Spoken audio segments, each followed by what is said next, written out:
US share markets fell on Friday, ending the week lower. This was the fourth weekly decline in a row now. In the US, the major news came from President Obama, who has announced another major spend up. He has announced a $1.6 trillion budget deficit for this fiscal year. A lot of this will be funded from increased taxes, but also from a lot of borrowing.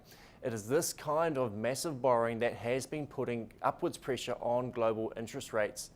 US unemployment data that did come out on Friday did offer a few glimpses of hope. The unemployment rate in the US has fallen from 10% down to 9.7%. While this is good news and markets reacted positively, the job market has got some way to go yet. The New Zealand dollar saw a major slide last week after our disappointing employment data. It was trading under 68.5 against the US at one stage, but on Monday morning is back trading close to 69 cents against the US. The euro currency has been under some pressure recently after being touted as a potential new global standard early last year. Portugal, Spain and Greece are under some pressure at the moment. They are facing major budget deficits. Traders are now betting that they will not be able to control their budgets, and this is likely to be a real drag on the EU economy. The EU responded last week by saying yes, they do have their problems, but a combined EU budget deficit will be smaller than both the US and Japan.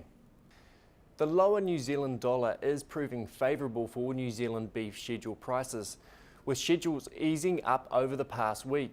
My outlook for New Zealand beef prices has changed somewhat over the past few weeks, and it is all about the currency at the moment. The currency does seem to have some pressure on it at present, and a potential ramp up to close on 80 cents now seems very unlikely. This is good news for New Zealand beef farmers. However, demand in the US is still very slow at this present time. Demand is depressed and packers are now starting to turn the tap on after some freezing weather conditions over the Christmas period. As a result of this, international prices have fallen over the past week.